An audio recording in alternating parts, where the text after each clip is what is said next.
El diablo como identidad secreta de Dios. No se pretende aquí replantear postulados teológicos ni inducir a teorías conspirativas respecto de la fe.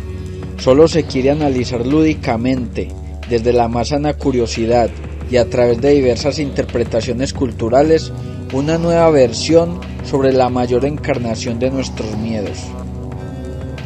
Un feligrés pregunta al padre de su parroquia: ¿por qué Dios creó al diablo? Y el padre le responde: ¿y quién te dijo que el diablo fue creado? Es probable que el diablo como Dios siempre haya estado allí, porque, en buena cuenta, ambos serían la misma entidad simbólica. En la mitología griega, Prometeo, movido por su amor a los hombres, le regala el tesoro del fuego sagrado, aunque para ello se haya visto obligado a robárselo al propio Zeus, quien le hace pagar de forma terrible su generosa contribución a la humanidad, ordenando a Mercurio que lo precipite en el Tártaro y lo encadene en la cima del Cáucaso, donde durante cientos de años un buitre le devoraría las entrañas, las mismas que se regenerarían para continuar con el suplicio eterno.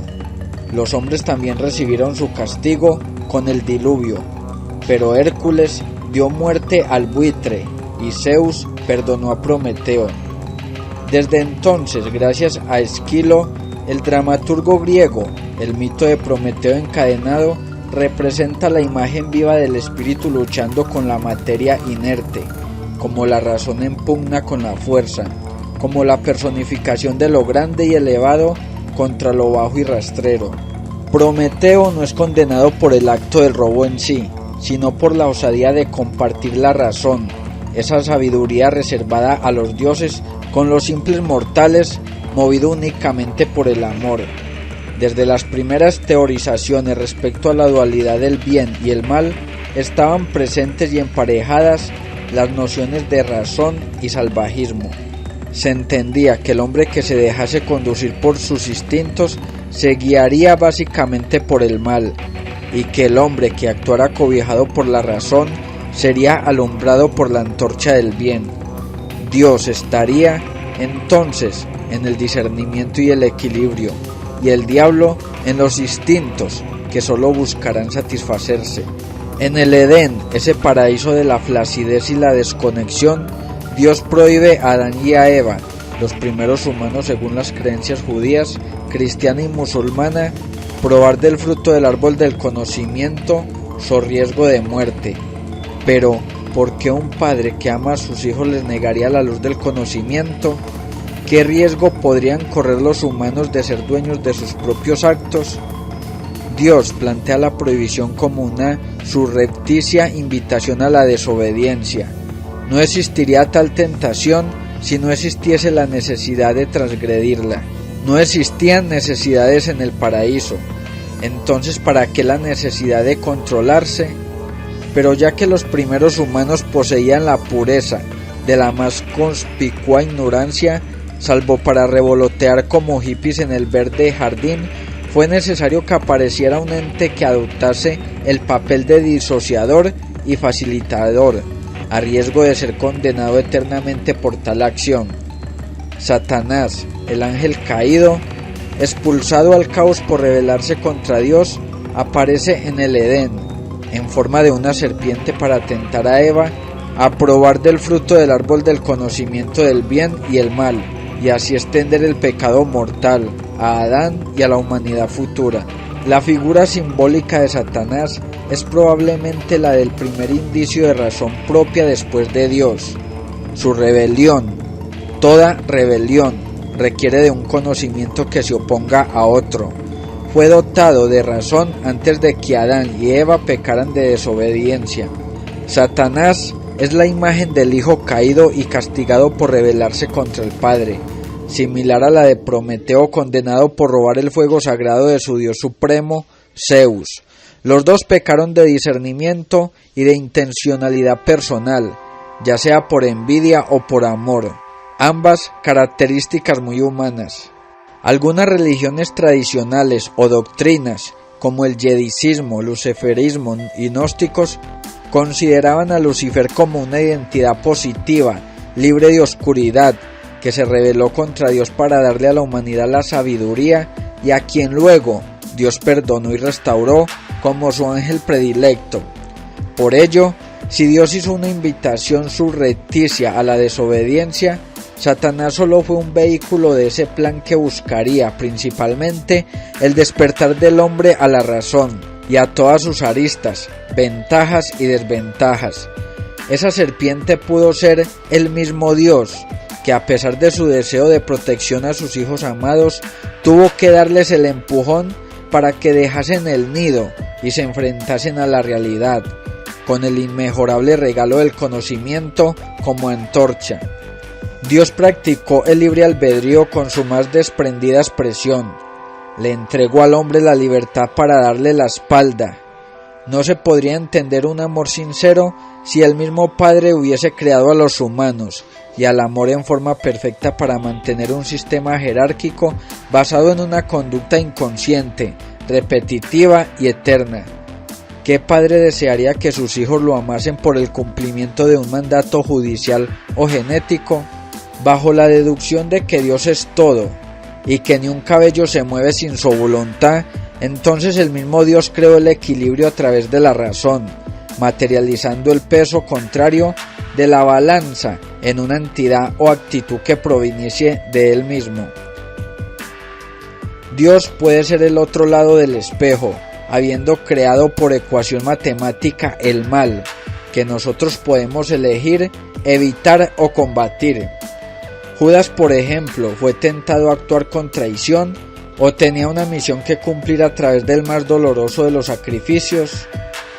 Tras Judas estaba Satanás o el mismo Dios. En su cuento, 3 versiones de Judas, Borges hace una disertación literaria interesantísima sobre la equivalencia de los órdenes complementarios. El Verbo, cuando fue hecho carne, pasó de lo espiritual a lo físico, de la eternidad a la historia, de la dicha sin límites a la mutación y a la carne. Para corresponder a tal sacrificio, era necesario que un hombre, en representación de todos los hombres, hiciera un sacrificio condigno. Judas Iscariote fue ese hombre. Judas, único entre los apóstoles, intuyó la secreta divinidad y el terrible propósito de Jesús. El Verbo se había rebajado a mortal. Judas, discípulo del Verbo, podía rebajarse a delator, el peor delito que la infamia soporta, y ser huésped del fuego que no se apaga. El orden inferior es un espejo del orden superior. Las formas de la tierra corresponden a las formas del cielo. Las manchas de la piel son un mapa de las incorruptibles constelaciones.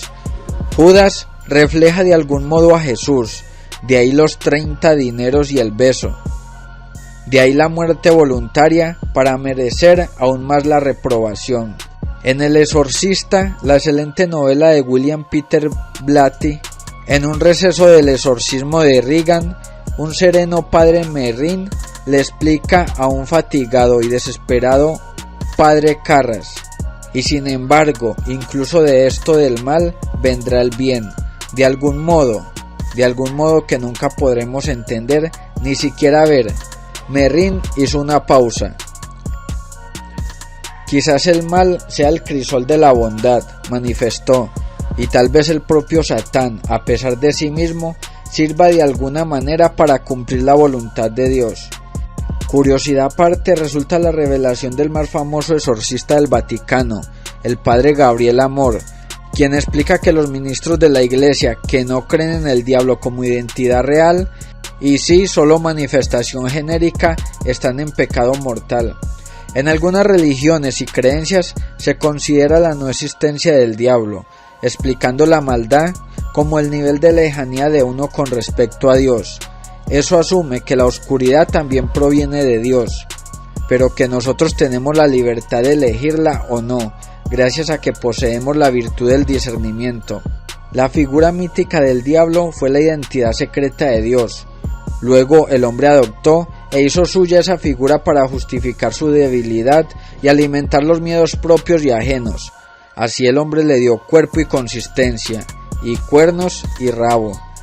a lo que para Dios solo era una idea de complementariedad.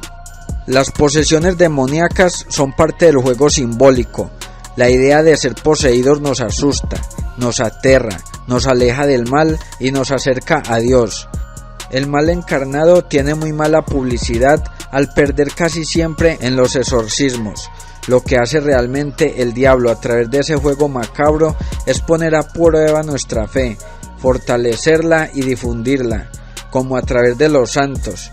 Por ejemplo, tantas veces tentados cuando eran simples hombres y tantas veces vencedores.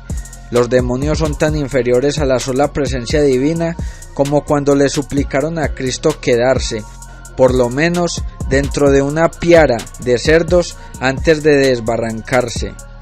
En resumen, la idea del padre jugando con su propia sombra para asustar al niño y atraerlos a sus brazos protectores.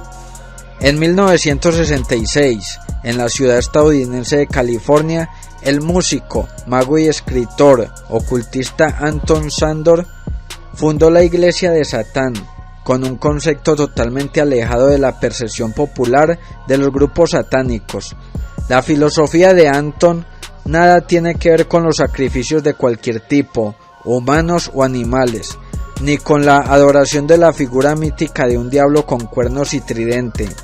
La postura de LaVey es más bien una feroz crítica al cristianismo, al que acusa de ser una plaga en la tierra que atemoriza, reprime y no deja pensar a millones de personas. En la iglesia mágica y simbólica de LaVey se cree en Satán como la representación de la inteligencia y la humanidad en la tierra, y se refiere a su descripción como un mito, en la que Satán era un ángel de Dios, y pensó por sí mismo y se rebeló contra él. El mismo Anton LaVey se convirtió en un ícono dentro de la cultura popular estadounidense. La Iglesia ortodoxa y conservadora ha jugado un papel curioso, por decirlo menos, en el desarrollo de la razón como identidad de la sociedad moderna. Durante mucho tiempo sometió todo asomo de pensamiento independiente, persiguió a los librepensadores hasta la misma hoguera, sumió a la humanidad en una época de oscurantismo, creó un sistema contra el progreso e impuso límites al conocimiento para mantener un régimen opresor basado en creencias.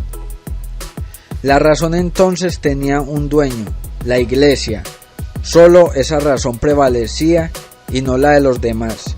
La razón estaba basada en los férreos dogmas de una fe ciega. Tuvieron que transcurrir varios siglos para que el Renacimiento terminase con la oscuridad imperante en la Edad Media, reactivando el conocimiento y su difusión. Sin embargo, la evolución nos muestra un lado más sugestivo de las teorizaciones teológicas. El hombre adquirió la razón a través de millones de años, y ésta le sirvió para avanzar de una manera vertiginosa en su desarrollo como sociedad y como especie. Pero en esa misma razón, la que ha llevado a la humanidad a un extremo de alcances irreversibles. ¿Será la razón nuestra herramienta de autodestrucción? ¿Debimos llegar a este nivel de conocimiento tras bajar de los árboles? Cuando destruyamos el planeta en el que vivimos, quizás nos preguntemos si hubiese sido mejor que nos ocultasen eternamente el fruto del conocimiento. Prometeo y Lucifer nos entregaron el fuego de la razón que ha de terminar incendiándonos. Por favor, deja en los comentarios qué piensas acerca de este estudio. ¿El diablo es la parte oscura de Dios? Comenta, suscríbete y comparte.